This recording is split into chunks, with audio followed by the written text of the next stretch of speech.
शानदार मार्केट का आपने शानदार मार्केट में जो वहाँ पर जो ऑडिट का मामला उजागर किया था कि भारी भ्रष्टाचार वहाँ पर हुआ है।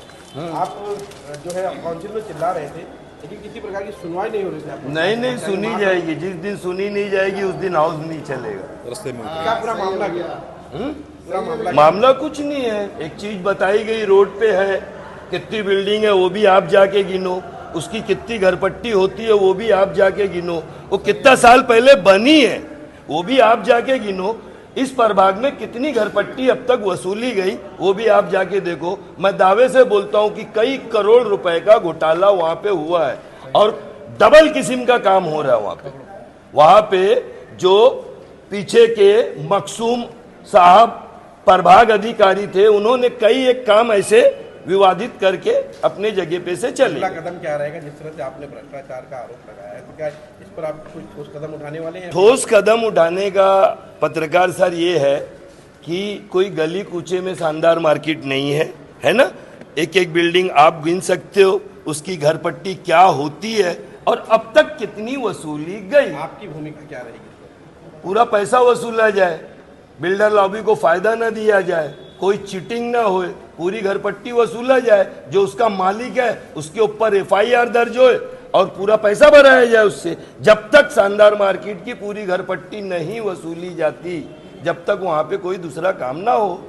जिस तरह से देखा गया कि आपको जब विधायक रईस सिंह का नाम महासभा में उठाया तो वहाँ पर विरोध चालू हो गया, क्या है पूरा मामला बताएंगे उसके बाद? देखिए, जो हमारा रेनी सीजन अधिवेशन हुआ उसके आमदार रईस ने हमारे बजट के बारे में आरोप किए कि हमारा भिवंडी का बजट जो है वो बहुत गलत है और 1100 करोड़ जो बजट दिखाया हुआ है वो बहुत फुगा के दिखाया हुआ है, गलत तरीके से दिखाया है। बजट जो होता है वो 4 इस पे रहता है, उसका पूरा डिटेल मैंने महासभा के सामने रखा है, कैसे बजट आया उसके बारे में पूरी मालूमात मैंने महासभा को दी।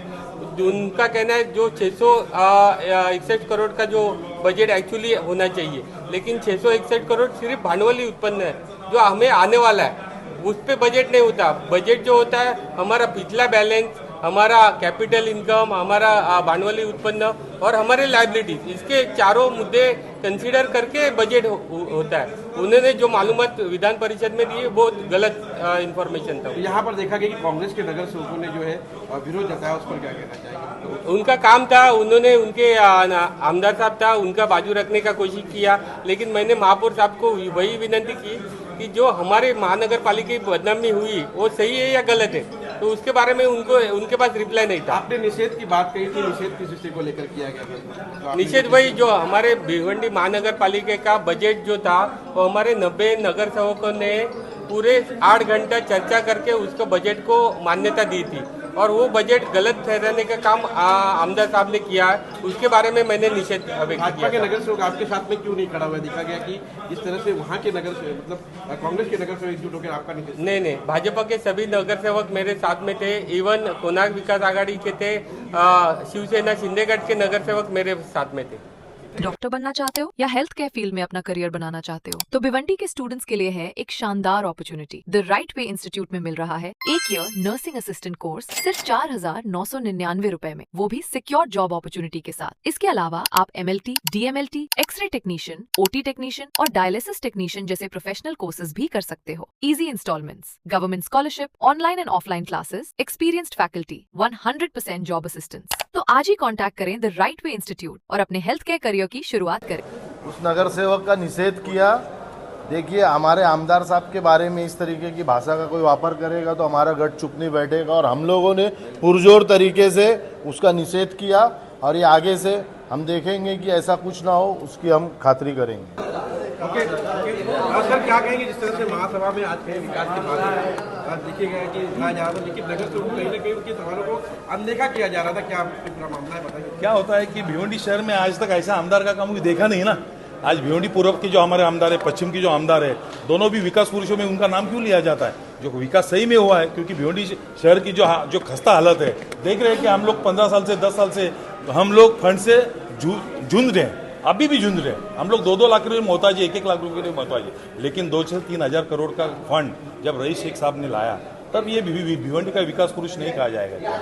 और इस टाइम पे जिसने निषेध किया है उसने ही 1.5 घंटे के बाद 1 घंटे बाद बोल रहा है कि उस आमदार का, दोनों आमदार का काम अच्छा है। मतलब जो आदमी बोलने वाला है, मैंने पूरे महासभा में उसका निषेध किया है। उसका नाम है वैभव भोईर है। उन्होंने क्योंकि पहली बार चुन के आए, उन्होंने थोड़ा पढ़ाई कम किया होगा। एक बार निषेध करते हैं और दूसरी बार बोलते हैं विकास अच्छा किया है। तो आप ही समझो कि सामने वाले का निषेध कौन से हिसाब से निषेध था। उनका मानना ये था कि भिवंडी निजामुद्दीन महानगर पालिका का जो बजट था उसे जो है असेंबली में उठाकर भिवंडी शहर से महानगर पालिका को मतलब काम इस पर करें। जहाँ पर कमतरता है, हमारे आमदार साहब बहुत ही टेक्निकली विषय पे आए, विधानसभा में प्रश्न उठाते हैं और जो टेक्निकली विषय है उनके समझ में नहीं आया कि भिवंडी शहर में जो पैसा, जो अपनी जो निधि आनी चाहिए, जो फंड आना चाहिए, तुमको कैसा उसका फायदा किया जाए। और प्रशासन की तरफ से कोई प्रस्ताव कम ज़्यादा होता है तो वहाँ पर प्रस्ताव कम ज़्यादा होता है, वो बोलने की जरूरत है उधर, क्योंकि जो कमतरता है उधर हम लोग उधर वो सुधारना करेंगे जो हमने गलतियाँ की। इसके ऊपर भिवंडी का विषय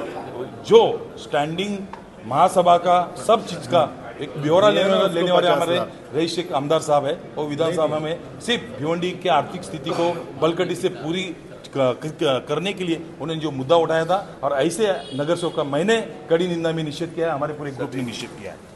उल्टा सवाल करो मेरे से, करो। गरम नहीं है सर। 3, 6, 16 तारीख 16 जनवरी को हम चुन के आए, ठीक है। 3 साल यहाँ पे लोक प्रतिनिधि नहीं थे, उसके पहले तो थे। तो 10-15 साल का आप लोग से मेरी गुजारिश है कि जो लोग थे उनसे चेक किया जाए, है ना। अब साल भर पहले बारिश में डॉक्टर साहब का सिराज हॉस्पिटल के पास में एक्सीडेंट हुआ था, हम लोग सब निंदा किए थे, है ना। रात में विलास पाटिल साहब की जो डामर की गाड़ी आती है वो डाली जाती है बाला कंपाउंड के टर्निंग से लेके सिराज हॉस्पिटल तक, ठीक है, डाली गई ना, वो अभी भी है। अब अगर आप यहाँ पे एक क्वेश्चन कर रहे हो कि एक खड्डा भरना है, तो हमारे पास खड्डा भरने का तो पैसा नहीं है, तो कम से कम हमारे कारपोरेटर या हमारा आमदार ये तो नहीं बोल रहा ना हाउस में कि कमिश्नर हमारी सुन नहीं रहा है, हम तो करवा रहे हैं, हमको देख के कर्मचारी भाग रहे हैं, हम तो खड़े हैं ना, ये करो ये करो ये करो ये करो। तो इसके लिए कह रहा हूं कि गुनाह किसी और का, सजा किसी और को ना दी जाए। हमारा क्वेश्चन आंसर शुरू होएगा 16 जनवरी से। 16 जनवरी के पीछे का हिसाब प्रशासन दे और मांझी नगर सेवक दे।